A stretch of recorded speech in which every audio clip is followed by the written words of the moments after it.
Ma'am Criselda? Sino siya? Masaya akong makita ang mga anak ni Elizabeth at Daniel. Pero kulang pa kayo ng isa. Nawawala si Amy, di ba? Huwag kayong mag-atubiling tumawag. Makabawi man lang ako sa kagandahang loob ni Daniel. Sinusundan mo pa rin yung mga magkakapatid na paraiso. Gusto ko lang malaman kung nagpapakita ba si Baby doon. Alam na ni Jonah kung nasaan si Baby or Amy or whatever, ano bang pangalan ng babaeng yon, wala akong pakialam. Kung totoong buhay pa si Amy Paraiso, dapat si Bossing na ang humarap sa'yo. Di ba ikaw yung bossing? Tapos may isa pang bossing? Inuulol mo ba ako? Ha? Maingat lang siya. Kaya ako muna ang humaharap sa'yo. Sino ba talaga ang bossing na yan? Handa na raw kayong makaharap ni Bossing. Kayo ba din? Handa na ba? Matagal na. Isa lang naman ang mailap eh.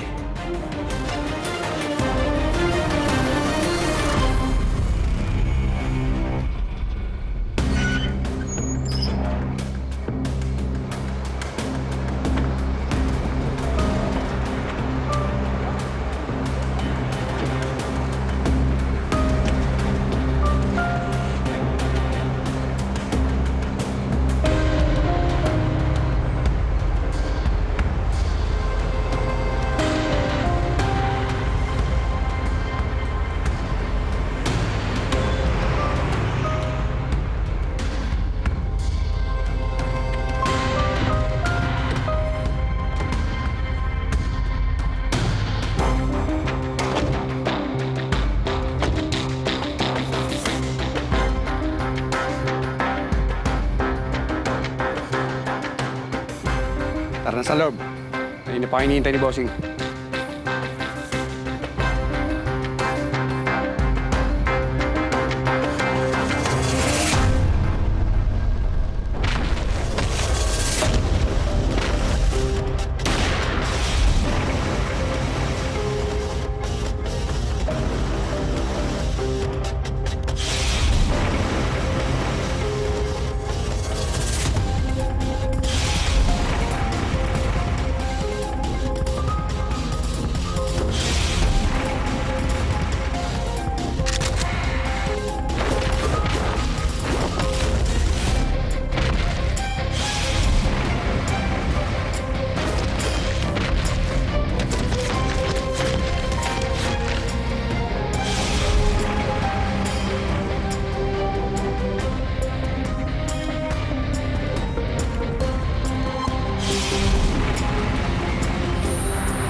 Siya ang bossing natin.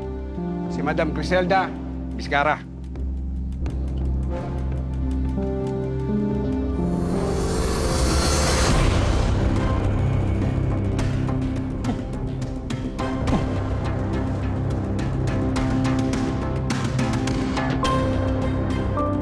Ikaw? Si bossing? Babae? Bakit ba, Dong? May problema ka ba sa babae? Hindi ba isang babae lang ang nagpabagsak ng buong operasyon mo?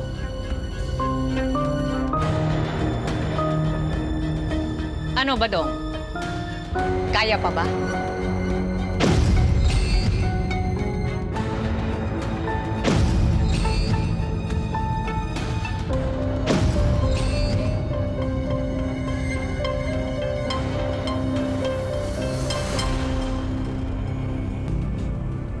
Ikaw pa talaga si bossing?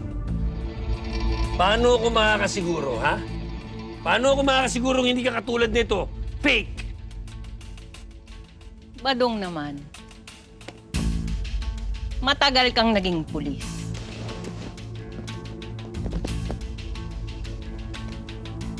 Kriminal na din. Ngayon, sabihin mo sa akin, mukha ba akong nagpapanggap?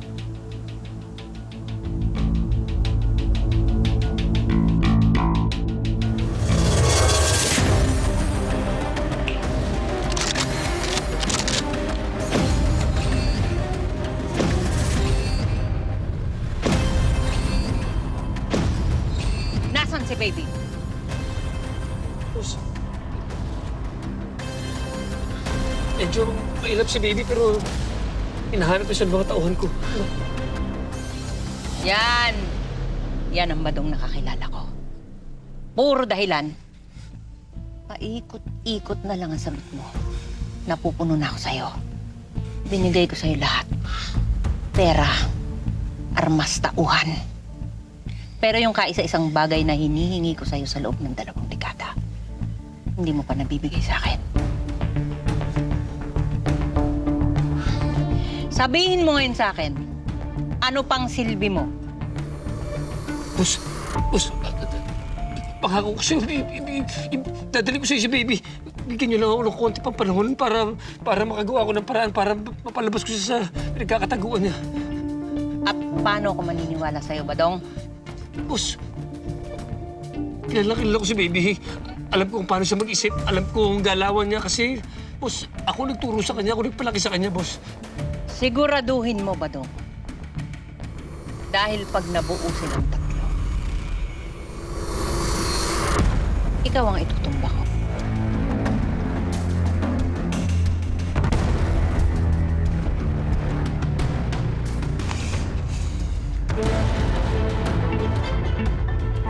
Topsy! Anong problema ng babaeng yun? Bakit galit na galit sa kay baby? Hindi ko rin alam.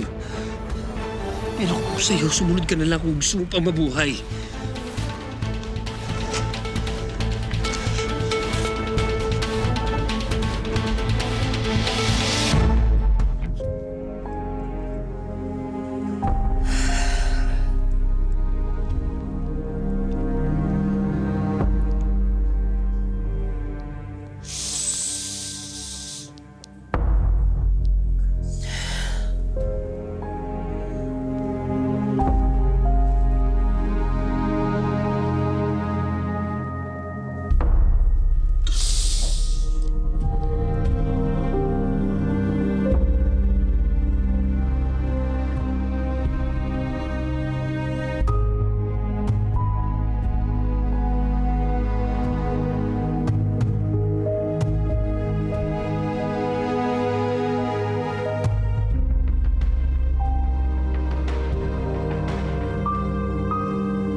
Hindi ko pa rin lubos maisip kung bakit mo ako pinagpapalit sa babaeng yun.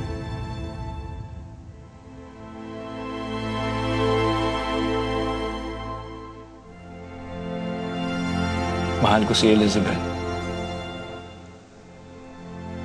Pero hindi ka naman tanggap ng mata pobre niyang ina.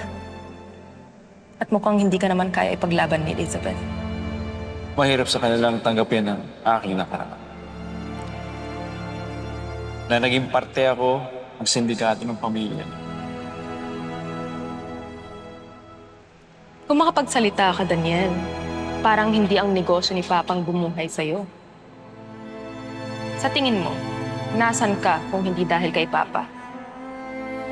At nagpapasalamat. Pero gusto ka ng bagong buhay.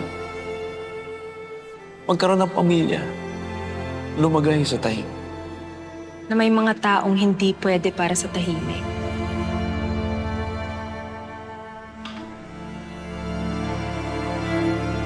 Huwag mo nang ipilit yung sarili mo sa mundong hindi ka naman tanggap. Lalo na, may mga tao namang kayang tanggapin kung sino ka talaga. Nang buong-buong.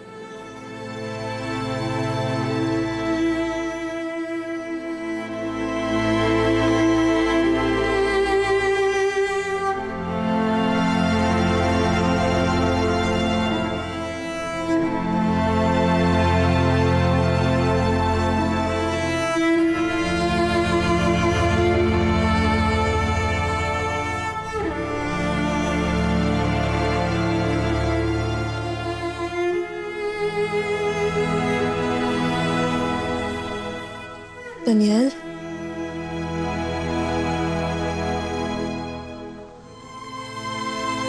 Patawarin mo ako, Criselda. Hindi ko kayang iwan si Elizabeth. May anak na kami. At mali ka. Kaya natin baguhin ang mga sarili natin. Babaguhin ko ang buhay ko. Hindi to pwede! Hindi to pwede! Daniel!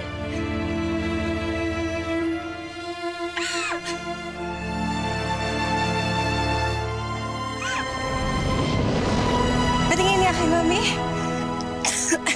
Wow! Salamat na.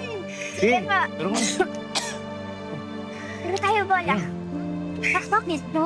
Ano ka? Woo! Wow! Mami, bakit po? Sino po tinitignan niyo? Wala, anak.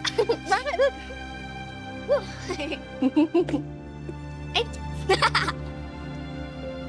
Tayo ma.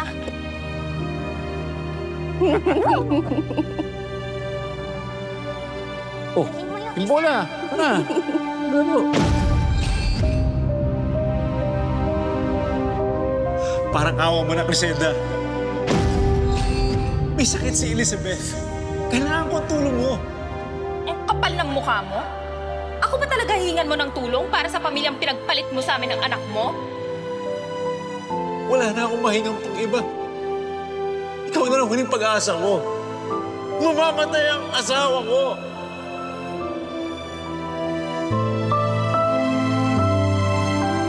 Sige. Ipapagamot ko yung asawa mo. Pero sa isang kondisyon. Ang tanong, kahit ano gagawin ko, makapagupot mo lang si Elizabeth. Dito ka natitira. Simula ngayon, magiging asawa kita at tatay ng anak natin. Simula ngayon, iisipin ng buong mundo na patay na si Daniel Paraiso. At hindi ka na pwede pumunta kila Elizabeth at sa mga anak mo.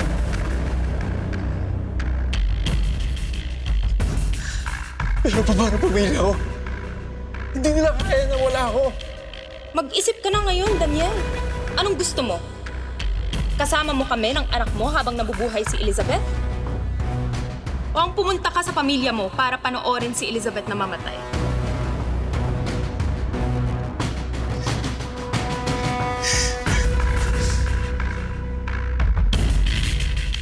Siguraduhin mo lang. Mapapagamot mo si Elizabeth.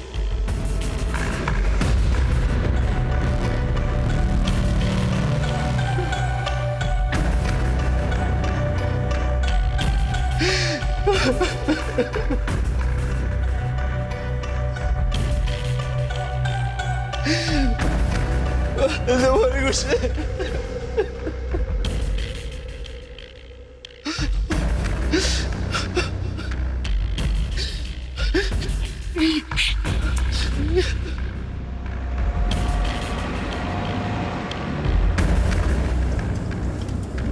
Daniel, saan tayo pupunta?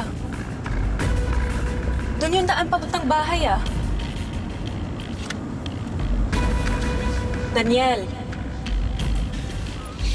Bumalik ang sakit ni Elizabeth. Nag-aagaw buhay siya ngayon. Pupuntahan ko silang mag-ina. ano? Paano mo nalaman? Nakikipag-usap ka pa rin sa babaeng yon? Hindi na, Criselda. Buto pa naman ako sa usapan natin, ah. Hindi mo naintindihan? Pare, mamatay si Elizabeth. Hindi siya pwedeng iwan. Ngayon, kailangan niya ako. Hindi ka pwedeng bumalik doon, Daniel. Kami ng pamilya mo. Criselda, kahit isang beses lang. Kailangan ako ng pamilya ko. Kami ni Miranda ang pamilya mo. Hindi ako papayag. Criselda!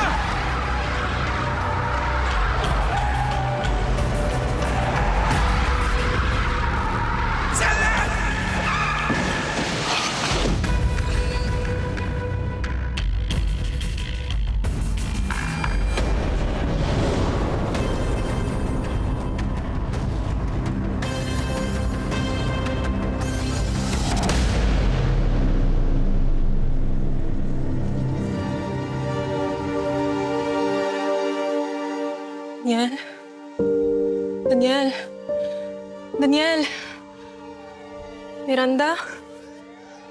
Miranda? Miranda?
Dahil sa inyong mga paraiso, nawala sa akin ang pamilya ko.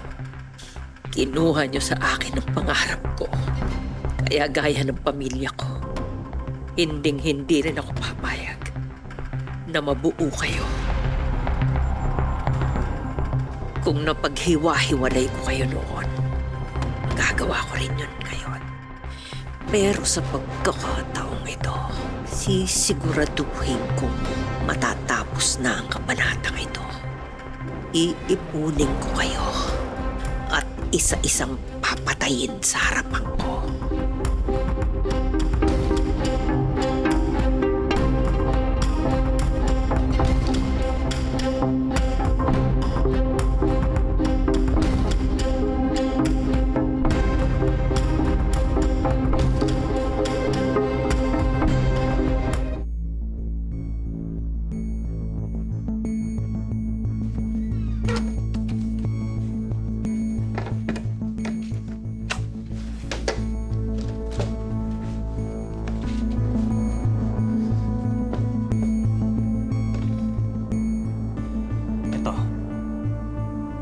Dito yung lugar na nakita natin kung saan gumagalaw yung mga sindikato ni Badong. Malamang malapit lang dito yung hideout nila. Ang sabi sa akin ni Ma'am, siya ang trabaho daw nila sa sindikato nun, kumukuha ng bata. Tapos pinapadala daw nila sa isang alias Major Castillo.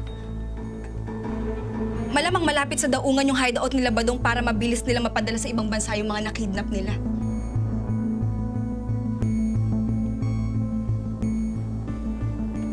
Ano tong mga to? Binisita ko yan kaninang madaling araw. Hinala ako na lugar ng sindikato yan. Wala naman ako nakita. Ano kayong plano ni Badong? Ilang araw na siyang walang operasyon na. Hindi kaya nakatunog na siya sa ginagawa natin? Maaari. Matapos yung nangyari kay Ganong. Jonathan, dito pwede. Kailangan natin siya mapatumba. Sa bawat oras, araw na lumilipas, nasa panganib yung buhay natin at ng mga kapatid ko.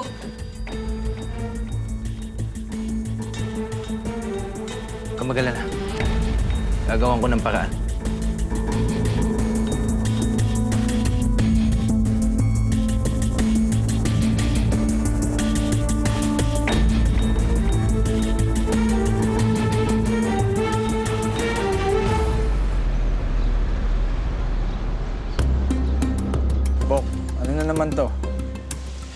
magtatanong na sana ako eh. Bok, kung tungkol yan sa investigasyon at sa kaso, wala kami may bibigay sa'yo.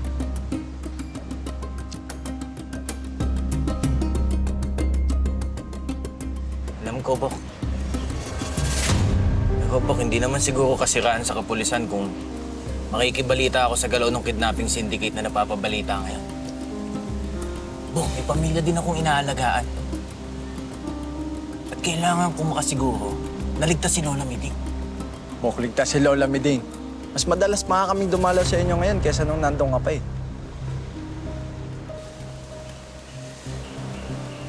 Bok naman. Ano naman pwedeng kahit konting impormasyon lang. Dati ka rin polis, Jonaf. Alam mong hindi pwede yan, tsaka kami sasabit yan. Bakit ka pa kasi umalis sa pagkapulis, Jonah? Kung itutuloy mo rin lang yan.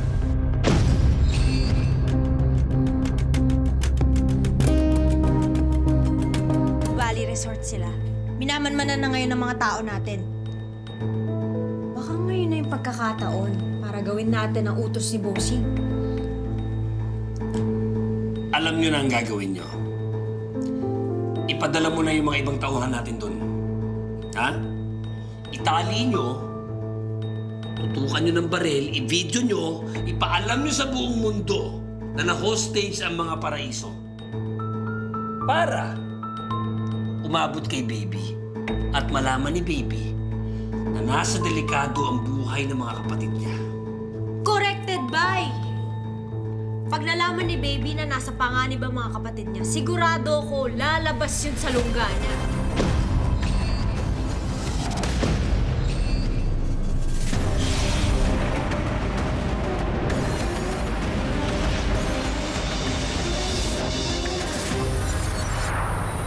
I've never seen Elon this happy. Ako rin. Ngayon ko lang nakita si Beth na ganyan kasaya. Sa tingin mo, kailan kaya tayo magiging kasing saya na nagdalawa?